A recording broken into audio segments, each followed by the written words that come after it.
What is going on, everybody? Taylor here, and today I'm going to be talking about a movie that I am so excited to talk about. I love talking about movies, but I have not been this excited to talk about a movie in quite some time.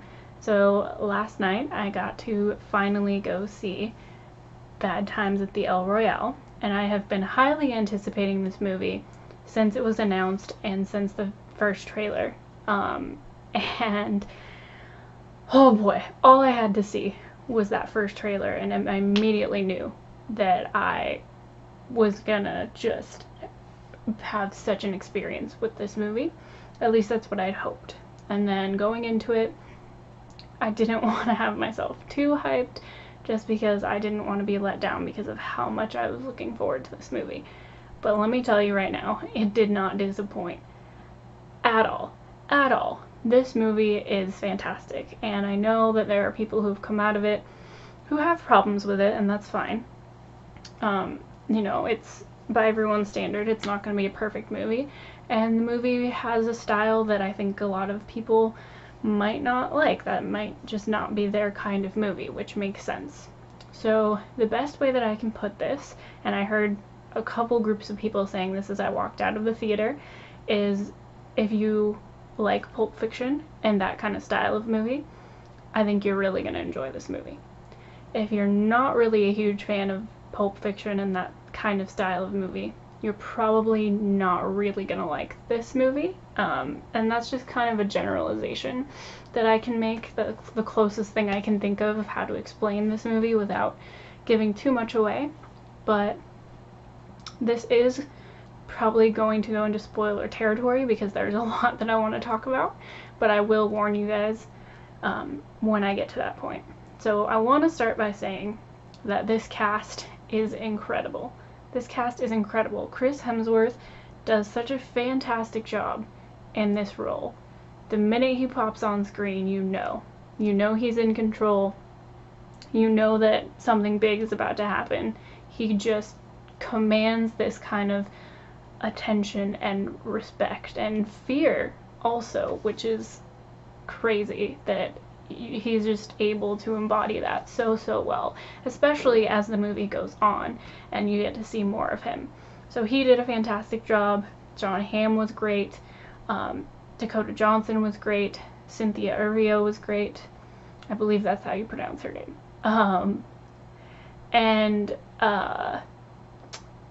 Now I've just completely, Jeff Bridges, of course, was fantastic. And it's just such a, I was just so blown away by it. I really loved that they put Cynthia's singing into this movie, and that was used in a very clever way, and that she was really able to showcase that talent and have it make sense for her character, which her story is, I think, is beautiful. It's really nice the way that they are able to kind of dive into each character's background in this movie. You get glimpses of past things that they've been through, and it really is a great way to show you what is motivating them currently and kind of how they got into the situation where they're at the El Royale. So I really enjoyed that a lot, and I will get into that more a little bit later.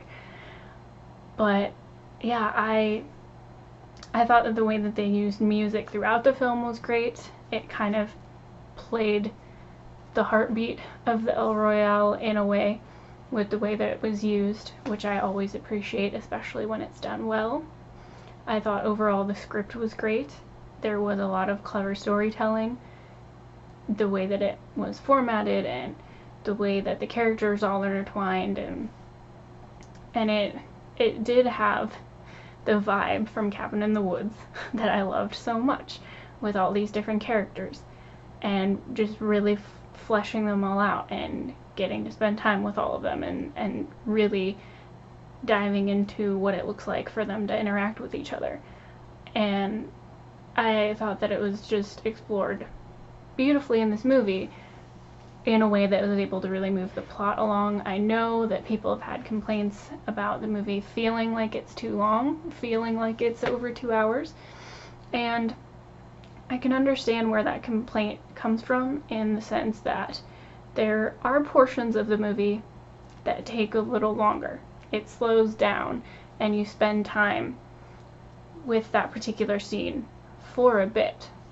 And then there are scenes that are a little bit quicker in their pacing. But I wasn't particularly bothered by the scenes that were a little slower and kept you hanging around for a little longer. And if I had to guess why it didn't bother me, I think it's probably because I think that it worked well, as I kind of said earlier, with the heartbeat of the film. It had moments where I enjoyed being able to sit there for a second and kind of feel like I was a character in the movie, in a way where, alright, I get this scene in these couple of minutes to catch my breath, to figure out what the heck is going on in this crazy hotel. And I don't know, there were parts of it that felt slower, but that didn't really bother me. But if it did bother you and kind of hurt your enjoyment of the film, I can understand that. So there was that. And then I guess something that I really want to dive into that really affected me personally, and I know that there are some people who are going to watch it who are probably going to have a similar reaction to me, and then there are a lot of people who are going to watch it who don't have this perspective that I have.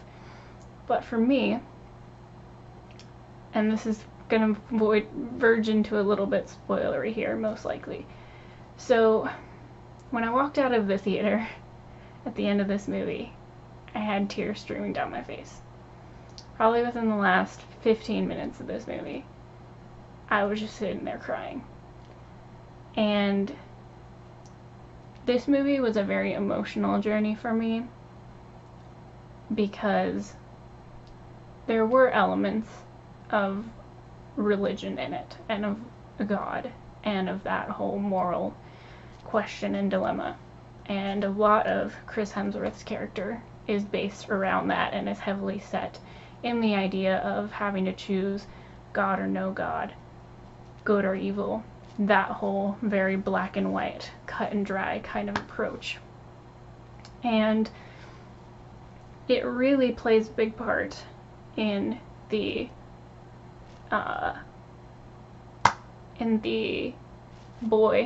young man who works the front desk at the hotel and is the housekeeper and basically works to run the entire hotel. He's basically the innkeeper of everything. And his story ended up really intriguing me, and was what got me the most emotional. And he is a mysterious character for a lot of it, where you don't really know what his background is or what his stake in all of it is. And at the end, when it's starting to come down to it, he's very, even probably about midway through the film, he's very insistent with the priest, with Jeff Bridges' character, that he seeks forgiveness, that he has things to confess. And as things are starting to unfold, and the priest is learning more and more about this hotel and kind of trying to figure out what's actually going on, Miles, the boy, gets more and more insistent and kind of frantic about wanting to confess and wanting to unload his sins, and saying that he's done all these terrible things. And at that point, you really wonder what's weighing so heavily on his soul that he really, really feels like he needs to confess. And there's a scene where we finally get a flashback of Miles, because he has the chance to pick up a gun laying on the floor and kind of end a lot of the chaos that's going on, and kind of step in and do something.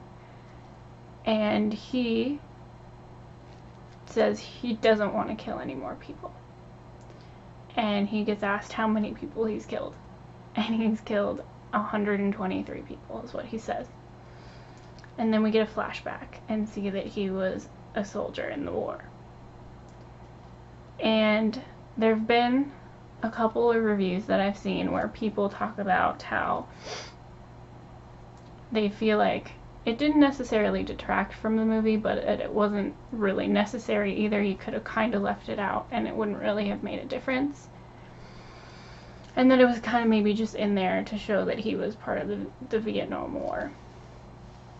And it kind of caught me a little off guard to hear that, just because I came at it from a completely different perspective. As someone who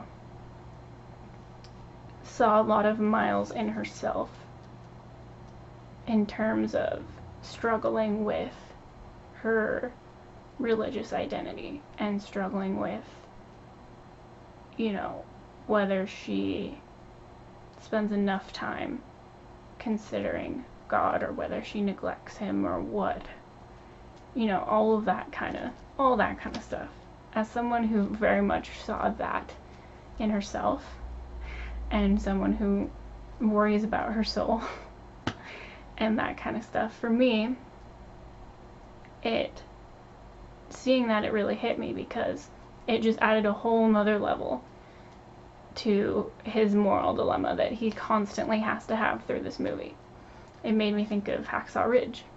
It made me think of soldiers, whether they're men or women, who believe in God and want to practice this religion and want to also serve their country, but then also have this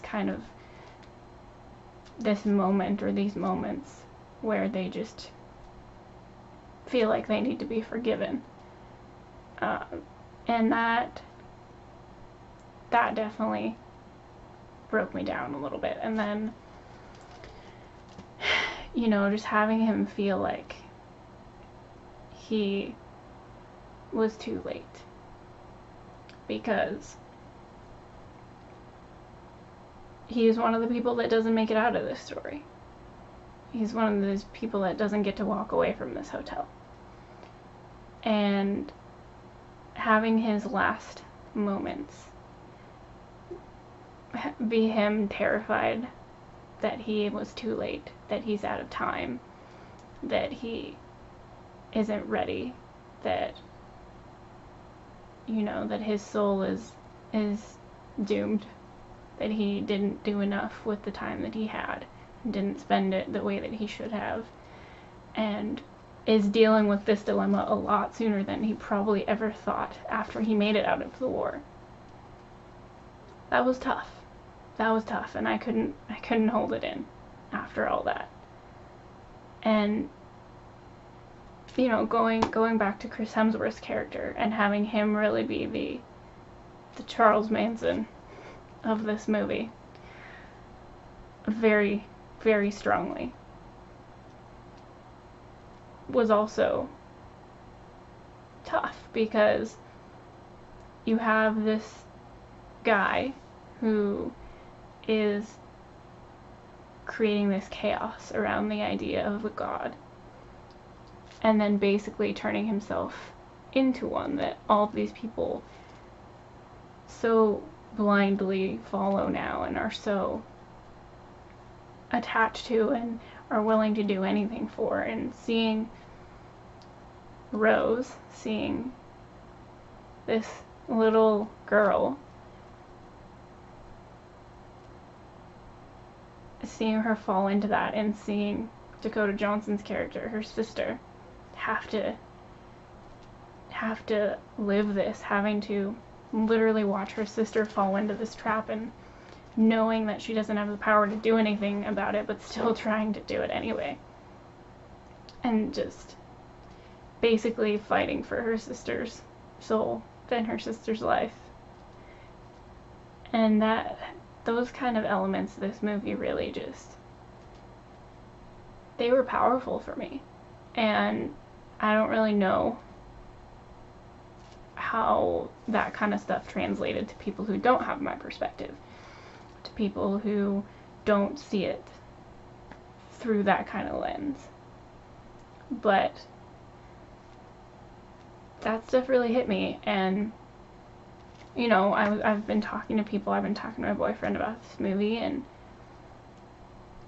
and hearing him talk about it from a different lens where he doesn't see it that way, he doesn't have that perspective that I do, is interesting, because, you know, we can both see the exact same movie in the exact same scene, and I can see the war scene and immediately understand the dimension of character that adds and why that weighs so heavily on his soul and how heartbreaking that is.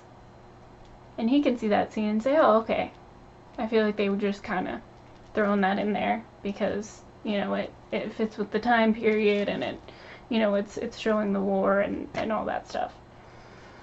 And, you know, I don't know. I have no idea if Drew Goddard did that on purpose. I don't know if he put it in because of the way that I saw it, where he meant to add that layer of dimension, and he meant for it to be another layer of his moral dilemma and his trauma.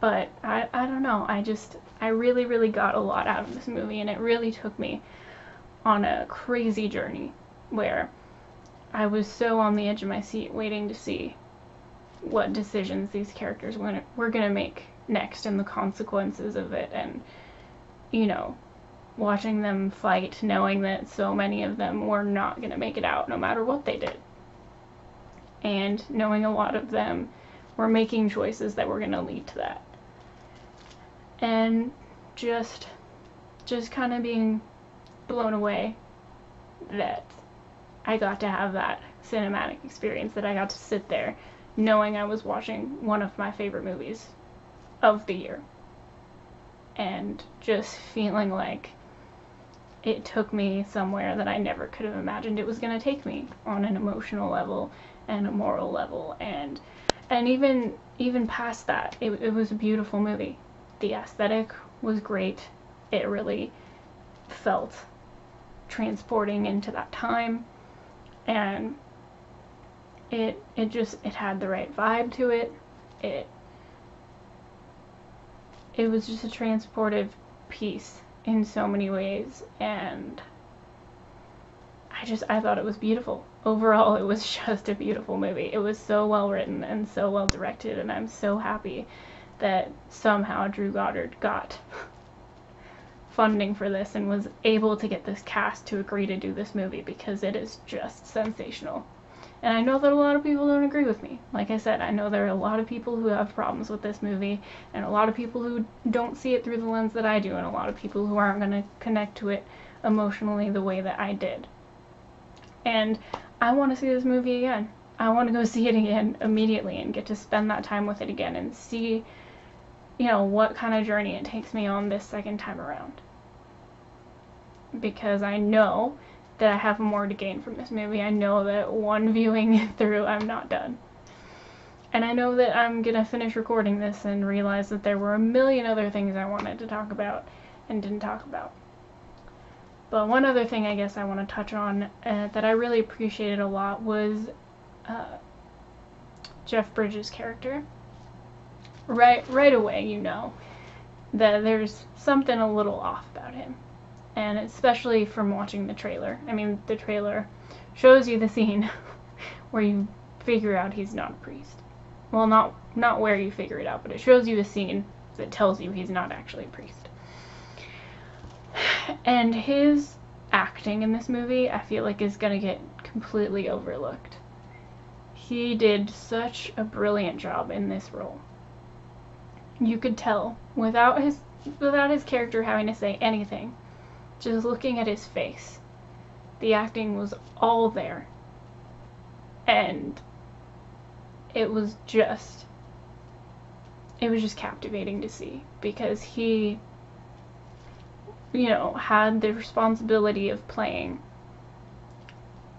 a character who was playing another character, trying to fool everyone, you know, into thinking that he was a priest and not a criminal.